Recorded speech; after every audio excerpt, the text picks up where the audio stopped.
other guys, young guys that aren't in official leadership roles out there being vocal. People like Bo Nicholas, Paul, being vocal, picking people up, holding people accountable. Max DiDomenico, Q Hammonds, guys like that. Also, defenses out there flying around. And I'm sure it's the same as the offense. I know Ijon and Finucane are over there getting after it and being vocal as well. Austin, being named a junior captain, how important is it that you may get 1, maybe even 2 years? Because in recent years there's been like a junior captain. Is that a little carryover? So how important is that? I'm actually a senior. Yeah, they might have it wrong. Yeah. Just like we get fixed on here. Okay, but just talk about the importance of having some continuity. Continuity from spring ball to now, providing that leadership. Yeah, just being confident in your ability. And that goes for everyone on the team. Being confident in your ability as a player, as a leader, as a teammate, as a brother. If it works, it works. There's no reason to change anything unless we see something wrong. Let's just keep doing our thing. I trust what we're doing as a culture. I trust what we're doing as a team. I trust our coaches, and we're bought in, and we just got to keep climbing that ladder. What does the defense have to do this practice period to get you ready for the season?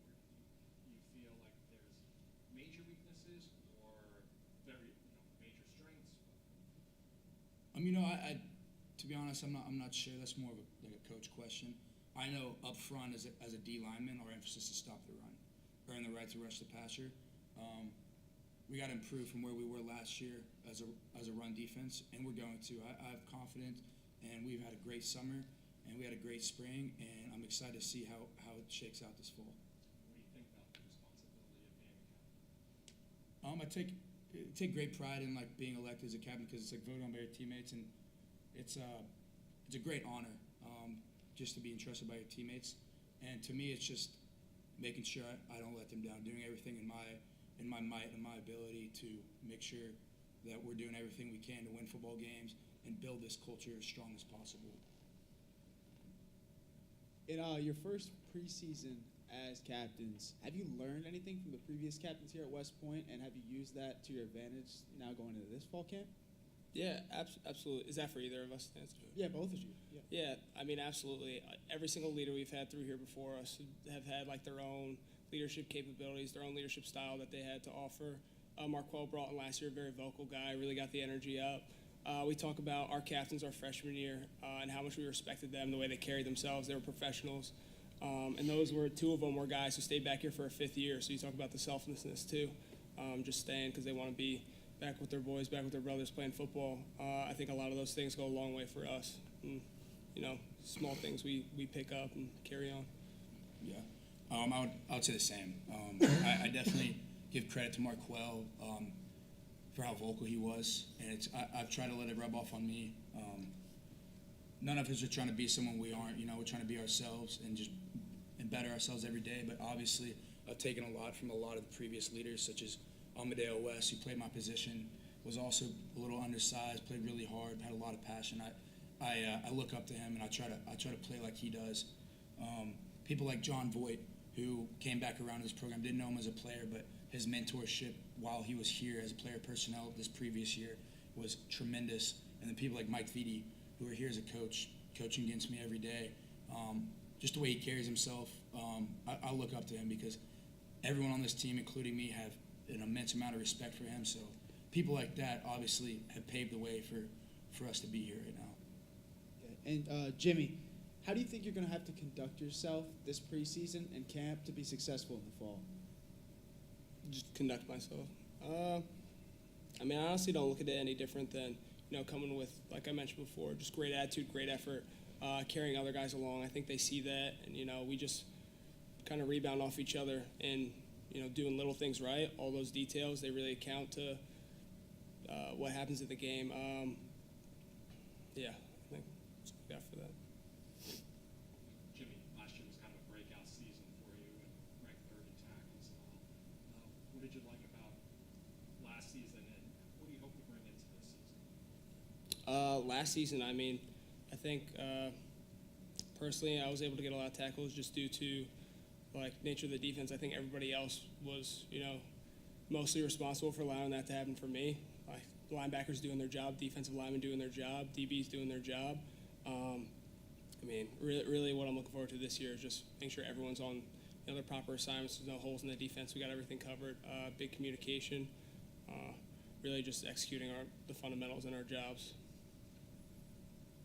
Austin, talk about just the depth of this defense. What do you think about it, and then your responsibility to bring these younger guys into positions, because the coaching staff uses a lot of defense, so they have to be ready.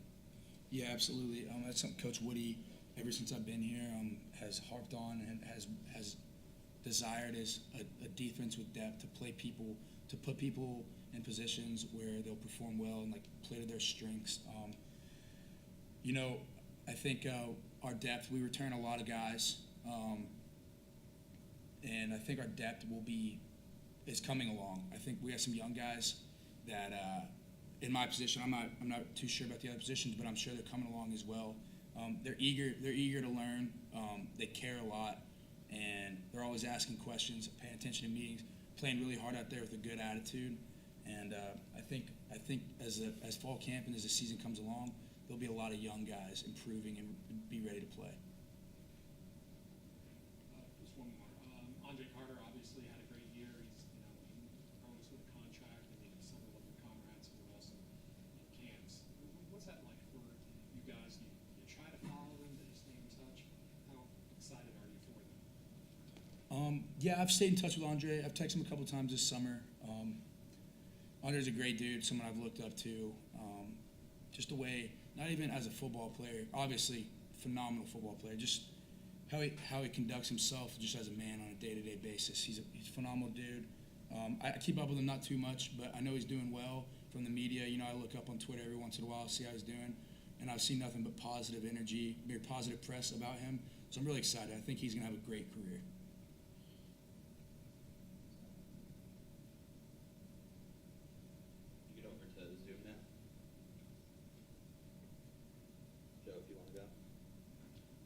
Sure. Hey, Jimmy, Joe Icono from JoeBlackKnights.com. Last question a little bit about Andre, but with him graduating now, you've got some younger rising stars kind of stepping up at the other outside linebacker position, the dog position. Talk a little bit about some of those guys, who's looking good, and kind of what your goals are as a unit. I know Austin talked about stop the run first, obviously. But just kind of as an outside backer position group, what you guys are working on, and who some of the rising stars are at the dog position. Yeah, absolutely, sir. I'm really excited to see the position battle over there. We have tons of guys who could play. Eric Ford's a really young guy who's very athletic, and Jackson Powell's an old guy who's been in the room a long time, rising senior. Trey Sophia. We have a lot of guys who really can get on the field, really can play, and if it's not starting, it's definitely going to be in packages. They all have a lot to offer to our defense. As far as a unit, like Austin said, we're really focused on stopping the run. That's something we take personally, coming after last season, finishing in the lower ranks in run defense in college football. So that's something we're taking personally, working on fundamentals, getting off blocks, eyes before the snap, formation and play recognition, things like that.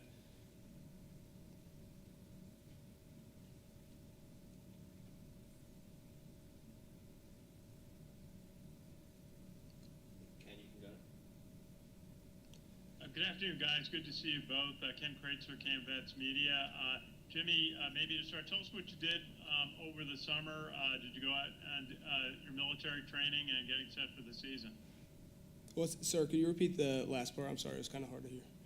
Yes, just what did you do over the summer, military training and getting set for the season? So immediately following graduation for the last class, or actually, I guess it was during graduation.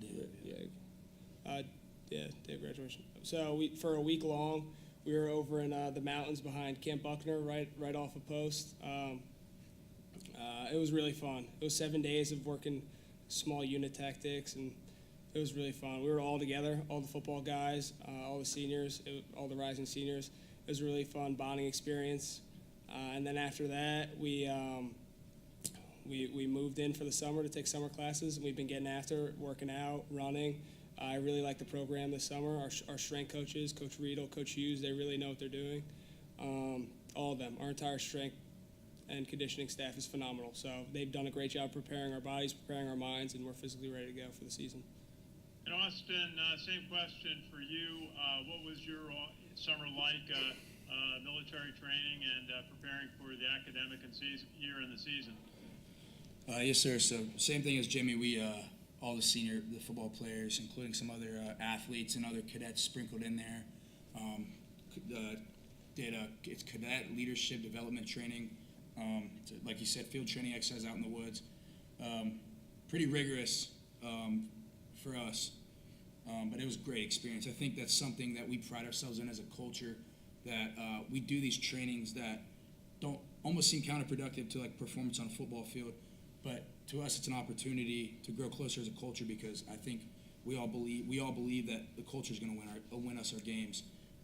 So those opportunities are fantastic. And then following that, like Jimmy, just got moved in for the summer, had summer workouts every afternoon, got to do some meetings, some player-led practices, and it was a great summer. Like Jimmy said, Coach Hughes, Coach Riedel, and Coach MacArthur is another one that focuses on the D-line mostly, helped me personally a lot, and I'm very excited. It's the strongest, biggest, and fastest our linemen have been since I've been here, and I'm excited to see where that gets us this year.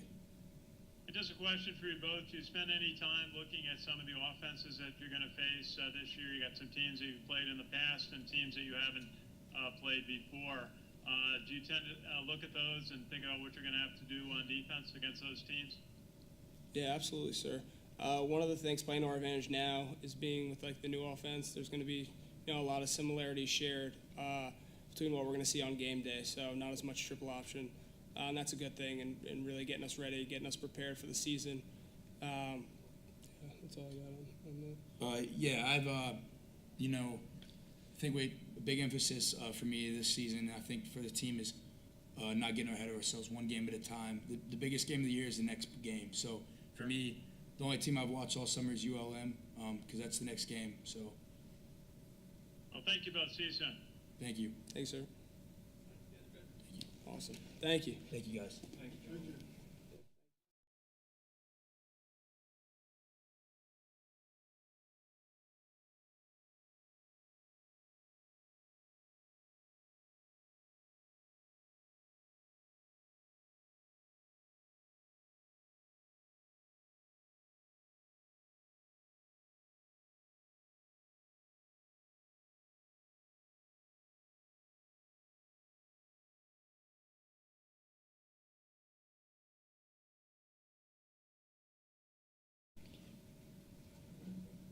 Guys, how do you think it went today?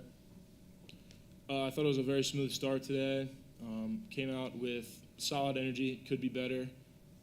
Solid effort, could be better. I like the focus. I like the attention to fundamentals and the details and the expectations that Coach Thatcher and Coach Ringle have expected on offense. You can talk about defense. Yeah, I think we had a great day. Obviously, nice weather was kind of helpful, but honestly, just felt good to be back out there. It was a great first day. Had a lot of fun. I think I speak for everybody when I say I had a lot of fun today, and it's good to be back out there with everybody. A lot of young guys haven't played before. They're looking up to you as the captains, as the seniors. What's your view on that? I mean, that's just something you got to uphold every day, and you got to know that people are watching, and continue to push yourself. Someone once told us you have to earn that seat every single day that you're here. So that's something you got to take to heart and do. So. Agree with that completely. Just you got to know that everybody's watching you at all times, and you need to uphold the standards of the program, the school, Coach Monken, and your teammates.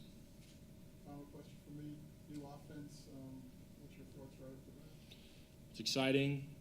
Absolutely, change is exciting, and it's certainly different to a service academy to bring in a more conventional spread option offense. However, I think we have the two best minds possible in Coach Drew Thatcher and Coach Matt Drinkle, who are very different personality-wise, and both bring two very distinct knowledge and coaching wisdom to the table.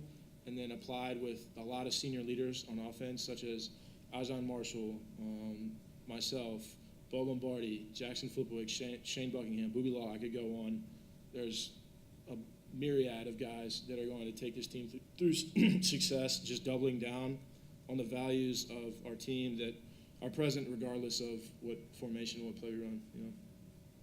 Thank you. Did you, as far as the weight room and maybe adding some strength this year, is that something that you really looked at playing this offense because there's going to be maybe a little bit more passing, or what was the mindset there? Yeah, certainly. So Coach Vitti, Coach Strinkle, and Coach Hughes kind of attacked that as a team, and the entire O-line, the top 10 guys are all sitting at 300 pounds or more right now, which has never happened in Army, and they look pretty good too. Like Matthew Adoge, dog, sitting at 330, crisp, lean. Bo Lombardi, 300 pounds. Shane Buckingham, 300. Booby Law, Lucas Scott, myself.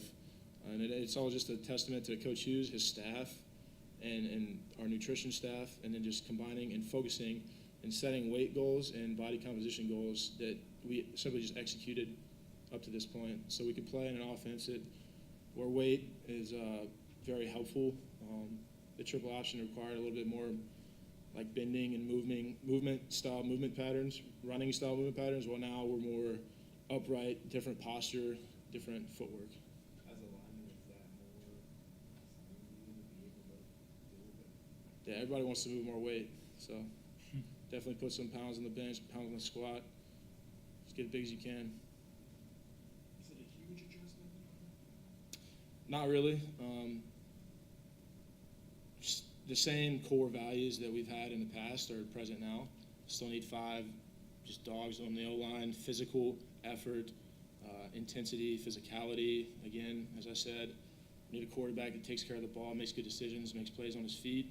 Same in the past, same we need right now. Wide receivers are going to be, I would say, probably the biggest change now, going from more of a blocking role in the past to now expected to run routes, certainly the majority of the plays. I remember talking to the coaching staff last year, and they were very excited about the offensive line and the experience you were bringing back. It doesn't seem to be as experienced this time around. Your thoughts? Is there a lot of learning to be done, a lot of development to be done? So in the sense of, I'll answer the experience question first.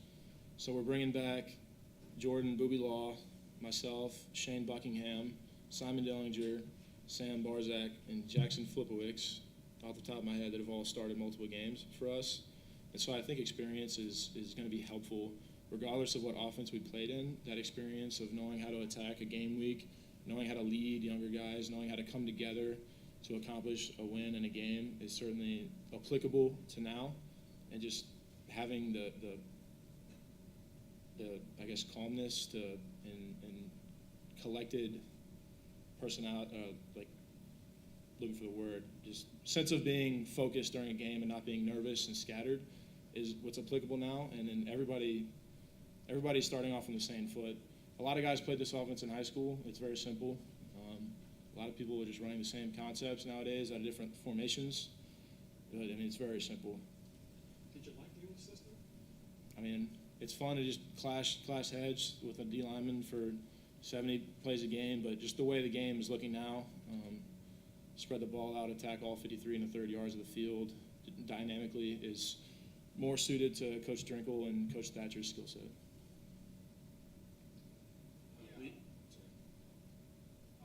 Going back to what you just said, do you think the spread is going to help the O-line stay healthy throughout the year? Like you said, not clashing heads every play. Like, do you think that's going to help you guys be less fatigued at the end of the season? Absolutely. Triple option was a bloodbath in practice. Yeah, I mean, pretty much said it there. It was very physically hard and demanding because of the contact and like the consistent blows. Like every single play, you're smashing against somebody. You're on the ground typically every play, and then the majority of injuries happen when a player hits the ground. You're rolling up on another player. You're twisting up on somebody's ankle, you're spraining your wrist or something. So now there's really no reason to be on the ground. So we're avoiding that majority percentage. And we're also, our head is being taught to be out of almost all the blocks. And so we're minimizing head-to-head contact, neck injuries, concussions, and such. And then we talked about a lot of changes on the offensive side of the ball. Defensively, are there going to be a lot of big changes this season, or do you think it's going to be sticking to the same game plan as last year? Definitely kind of the same game plan. Obviously, like statistically, we probably didn't perform the way we wanted to last year. And there's going to be a couple new faces, but for the most part, it's, we know this defense, we just got to execute it better. Leo, talk about your development. You had an outstanding year last year, 100 tackles and all. How'd you feel about last season, and what do you think you're going to be able to carry over this year? Last season was definitely a memorable one, but I think I'm definitely looking forward to just honestly having this role as a captain, trying to be a leader on this team. Having gone through all these 4 years of this senior class, it's really just a blessing to be able to see all these guys with me and be the leaders of this team, and having that opportunity to try to make this year a good year, try to make this memorable for all the right reasons as a team. Why did you want to become a captain? I think it's just kind of a natural goal for somebody to want to be a leader if you think you can kind of help a program out. But honestly, at the end of the day, it's more just a title, and it's like I kind of talked about earlier, you got to earn every day. And being a leader is not just having a C on your chest, but it's being an actual leader. How alike are the four of you? How different are the four of you with approach, personality? We definitely got some different personalities, but we all get along at the end of the day, and we all work together really well. And then we all have the same goals and values for this program, and we're willing to sacrifice whatever it takes to achieve those. Do a couple on Zoom, Joe, if you want to start. Yeah, thanks. Joe Icona with GoBlackKnights.com. Hey, Leo, you first. The linebacking core has suffered some injuries in the offseason. We know there's some health issues with some folks. You've got the will position pretty locked down. Clearly one of the returning leading tacklers on the team from last year.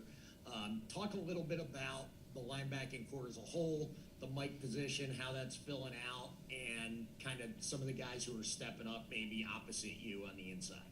Definitely. I'm really, really excited about this whole linebacking core. I think from top to bottom, it's like there's very few differences, and we all work really hard, a bunch of really good dudes in the room.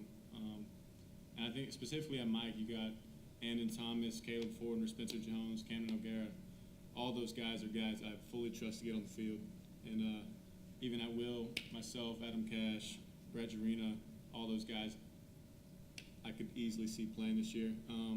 So it's very exciting, and just to be at the center of the defense is a huge honor, and I trust the guys to my right and left to execute that this year. And Connor, we talked a lot already about kind of the changes in the new offense and everything. What, for you personally, from a technique and blocking standpoint, what are some of the things you're focused on that really might be newer to you in the new look versus what you had to do in the triple? Yeah, absolutely. So on the triple option, the offensive line typically was blocking for the fullback, and then the quarterback and the pitch sequence was handled by the perimeter blocking. So if we're blocking for a B-back whose hand is at 4 yards from the ball, that movement and leverage needs to happen within a second and a half between the snap and the ball hitting the line of scrimmage. And so it's more from a vertical, like we need movement now, coming off the ball, getting that movement, and it doesn't really matter if we sustain the block because the ball is already going to be past the line of scrimmage, to now where the running back is going to be at toes at 5 or 6 yards, along with the mesh, along with any kind of shenanigans they're doing in the backfield. That's up to those guys. And then they're not just sprinting straight down to the line of scrimmage. And so it takes a more upright posture, and we're more focused on sustaining blocks and staying square on defenders and accounting for 5 defenders as an offensive line versus just smashing the line of scrimmage forward for 18 inches to 2 feet so we could get the B-back to get 4 yards, maybe break a tackle, and get 10-plus an explosive play, to where now, like, we want to average about 6 yards a run. So it takes to where we run a zone or a gap scheme play, we're accounting for 5 guys, sustaining the block for 3 to 5 seconds, and then the running back can get to first contact at 5 or 6 yards, and then it can turn into a touchdown. Awesome. Good answer. Thanks. So Second question, going I know when again. I spoke with Coach Drinkle and Coach Sorry, Thatcher, we got one spring more. a We little have room bit, for one more. they We're were, gonna let Ken go. Hey, Okay. guys, Ken Kreitzer, CamVets Media. Good to see you. Connor, I just got to go back to your point about 10 offensive linemen that are 300 pounds or more. I remember when Army didn't have one lineman that was 300 pounds 10 years ago. What does that difference make to what your offensive line can achieve supporting the offense? Well, getting bigger, I don't know the physics behind it, but it makes it a lot easier to move other people. So it's like a more forgiving golf club, if that makes sense. So like Okay. you can make a little bit more error, I guess, and you can still get away with some stuff. And also, the bigger the defender is, it just makes it easier. And we can still move very effectively. And if I would argue that we're moving better than we ever have due to a new running and agility program that we've implemented. I got this quick question for Leo. You took a lot of tackles last year, physically demanding. How was your offseason as far as conditioning and getting you set to be able to do that again this year? Yeah, I think this is one of the best off-season off seasons the skill and combo group has had altogether, and that's a huge testament, like Connor talked about earlier, to the strength staff and just getting us prepared. But this summer we did a lot more mobility stuff, a lot of speed work, and had a really long dynamic warm-up that just kind of helped with mobility and speed in general. And then obviously in the off-season we all in the weight room gained a little bit of weight and just kind of getting reset and ready to go. Thank you both. See you soon. So thank you. You guys are all set. Thank you. Thank you. Thank you, guys.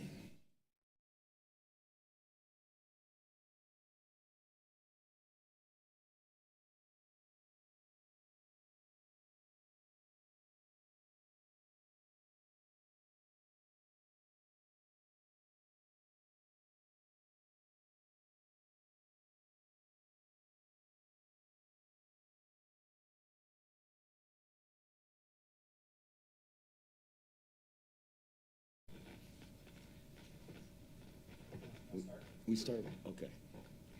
Coach, first day out, impressions of the practice. Well, it's hard to make an assessment off of day one, and guys are just in shorts and helmets and no contact. Everybody's enthusiastic. It's fun to be back out there. Everybody gets excited about the first day. I was certainly excited to be out there. Our players were too. But just for passing judgment on anybody at this point or how we look, I mean, it was the first day. So, and we'll find out more as camp goes along. But I really like our team. I think we've got good leadership.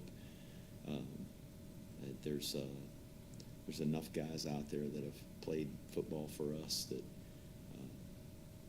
we're not reteaching the philosophy. We're not reteaching the fundamentals of how we practice and all those moving parts. A lot for the freshmen to learn, and they're like every other freshman group. They're running around like chickens with their heads cut off some, and not really certain what to do. But our defensive freshmen, our prep school guys that came from prep school are on defense are a little bit ahead of the offensive guys because obviously the system has changed and they don't have the experience playing. But I'm just glad to be back out there. The new offense, obviously the players have known about this for a while. Today's the first day practicing in fall practice.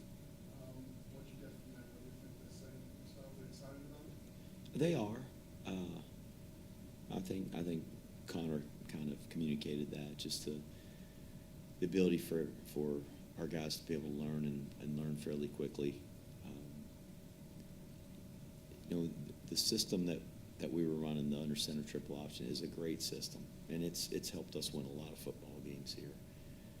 But it's a complex offense, and from the outside looking in, I think people probably think it's very elementary and it's just guys ramming into each other in 3 yards in a cloud of dust, and which, I mean, it is. It's a physical, tough offense, and there is a lot of 3 yards and 3 yards and 3 yards, but it's how we won football games.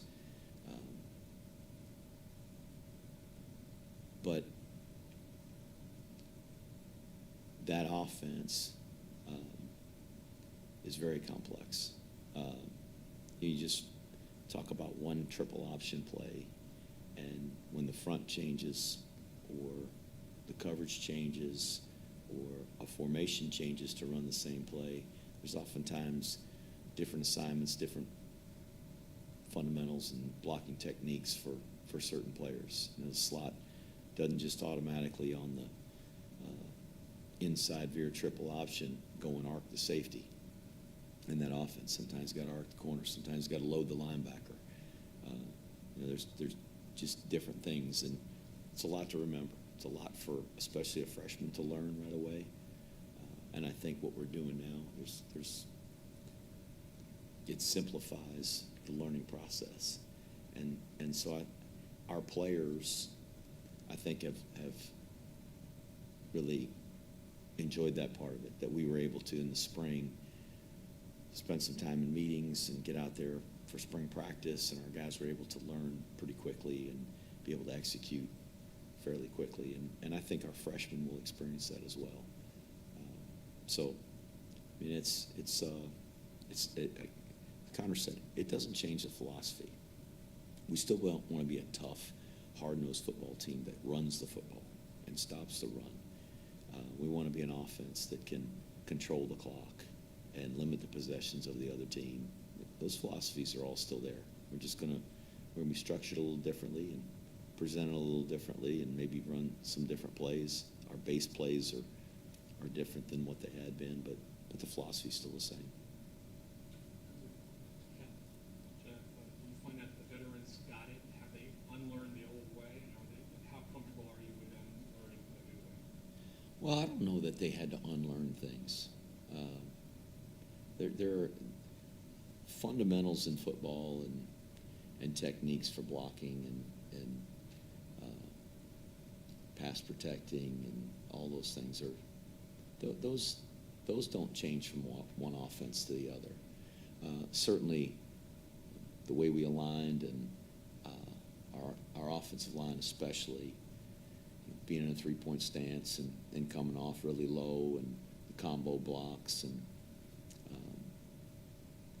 it's different. It's different than what they're doing, but it doesn't change the fact that they've got to block with their feet and they've got to bring their hands and hips, and all those same skills are important in this offense, just as they were in the last one. So there's carryover, and there's not a need to kind of purge anything out of their system to be able to run this offense. And I think just the mentality that we've had as a program benefits us in this new system as it would any system. Coach, how do you believe you guys are going to have to conduct yourselves this preseason to be successful coming in the fall? Oh, man. The preseason is, to me, one of the most important times of the year. This is the only time of the year that it is all football all day long. I wish camp could be longer. We really have a week and a half. And I'd like to have 2.5 or 3.5 weeks of just football, because we can accomplish so much just meeting time, walkthroughs, practices, recovery.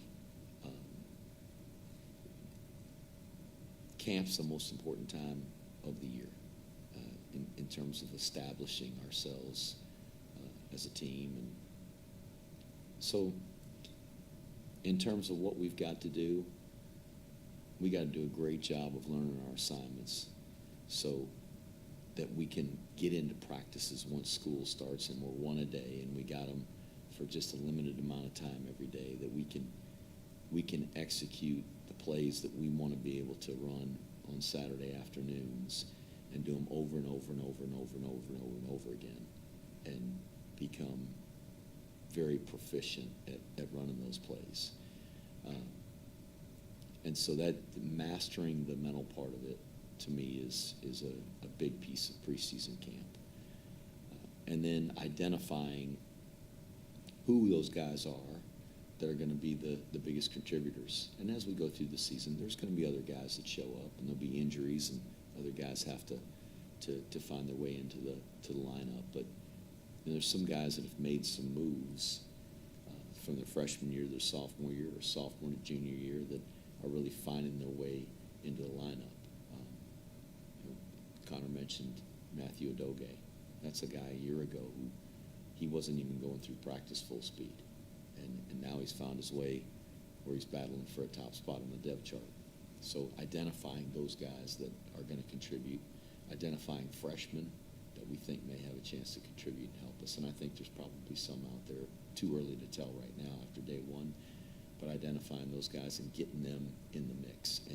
And that's a challenge. And it's a lot easier to do that in camp because we spend multiple meetings per day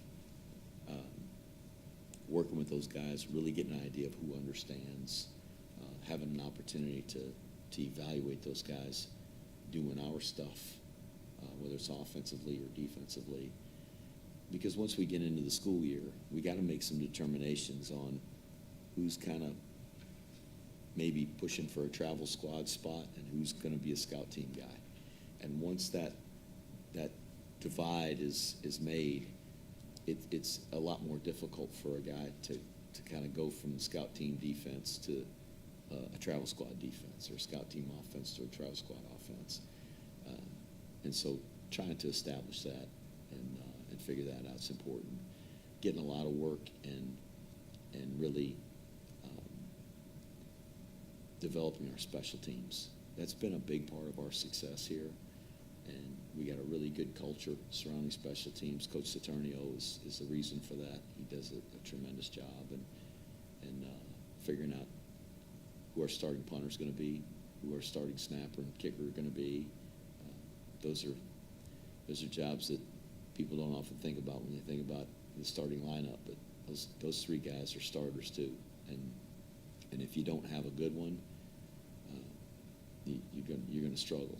And so trying to get those established as well. I think building a team, building a camaraderie, as these new freshmen have come in and getting them incorporated into this brotherhood and really making them feel like they're a part of it and being invested, and for our older guys to invest in them and kind of accept them as teammates and get to know each other. That's important to do that during camp as well. And this is the best time to do it. They're around each other all day. They're eating 3 meals a day together. They're in 3 meetings a day with each other. And so those are, this is the best time to really establish those relationships. And so hopefully we're working hard on that too. Senator Ken.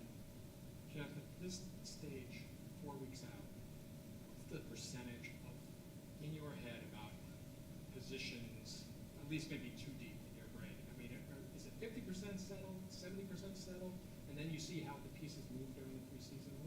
How do you go into the preseason in your mind?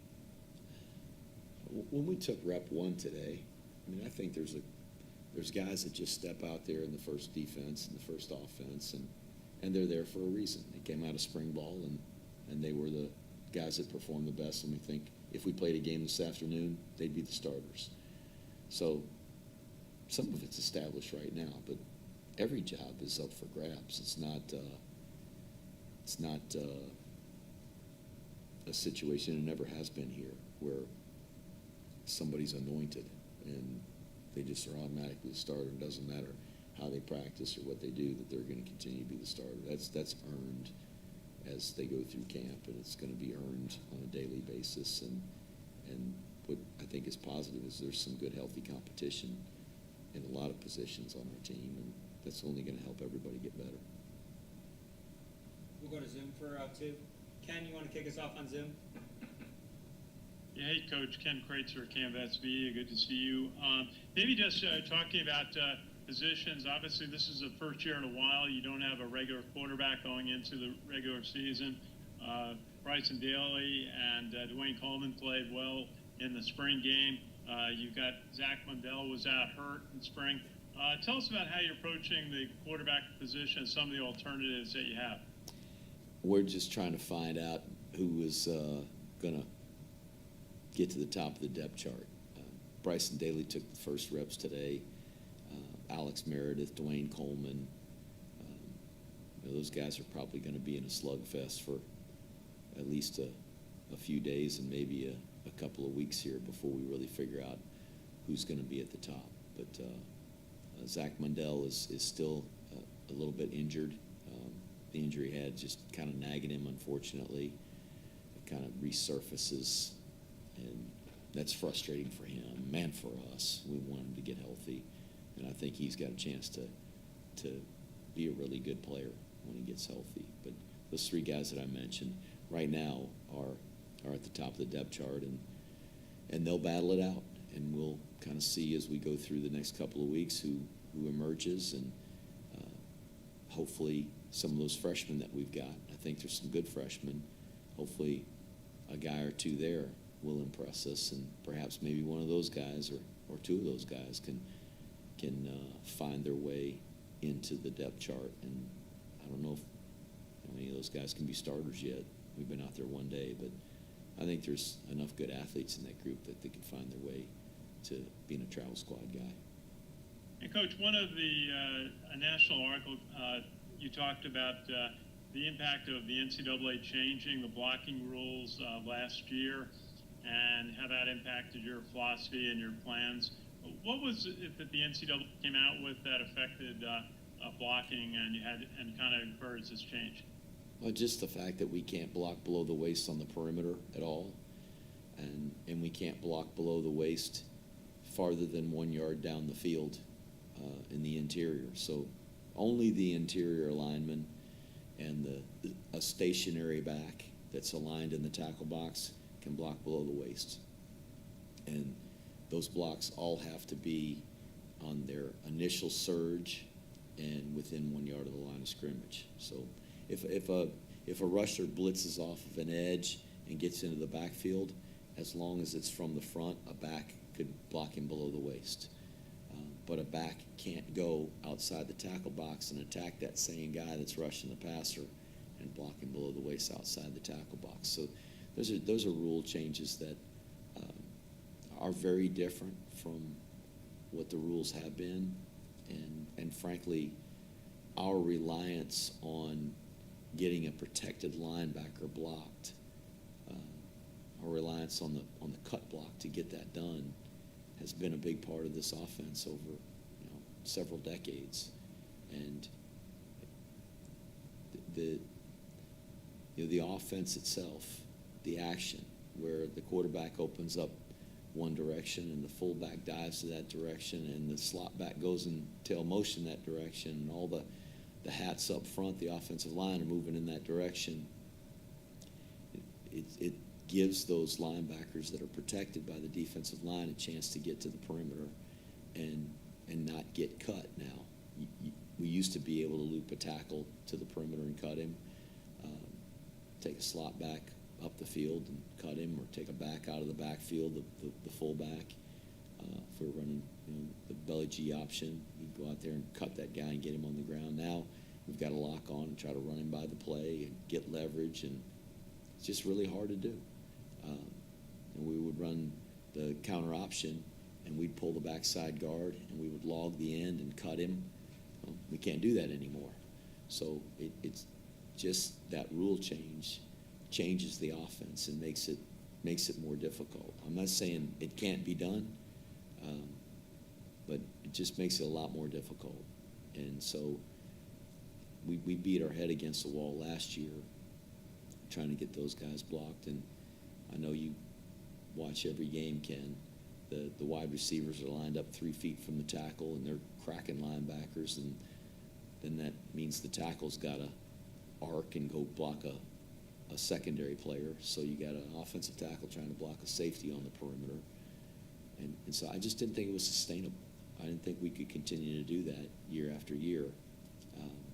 And what was great about that offense, we used to be able to spread the field and take wide receivers and slot backs and spread them out and get people to go out there with us and get one-on-one matchups in the passing game when people were overplaying the action from the secondary, and it's just harder to do that, harder to spread the field and take people out of the box. So this offense, I think, gives us a chance to do that, and there's fewer blocks that have to happen in the interior for us to be able to run the football. Last Thanks, one, Coach. Joe Iacano, go ahead. Okay. Thanks, Coach. Hey, Coach Monken, moving over to the defensive side of the ball, stepping up and kind of filling in from different positions that are open, specifically with corner Donovan Platt. We at GoBlackKnights.com see a huge upside in Donovan's skill set and talent and speed and everything. How would you say his talents and skill sets are coming along, and how can that help him be a really strong corner in your defense? And you guys have had some really good corners over the years of your tenure here at West Point. How does Donovan compare to some of those guys, the Elijah Rileys, Brandon Jacksons, et cetera? He's improved a great deal over the course of his freshman year. I thought he had a really good spring, and he's a longer guy, a physical guy, built more like Elijah Riley, like you mentioned, kind of a thicker guy. We've had some slighter guys that have played that position. Brandon Jackson, as you mentioned, was real wiry and long. We've had guys like Isaiah Morris last year. He's kind of built that way, but thicker guys like Jabari Moore is a good example. He's a thicker guy, long guy, and Platt's built a lot like him. So I think he's got huge upside. I think he's going to have a really good career here. He's behind some seniors right now with Jabari Moore and Cam Jones, but I think he's going to have a good career. Thanks, Coach. Thanks, everyone. All right. Have a great day, everybody. Thanks, Coach.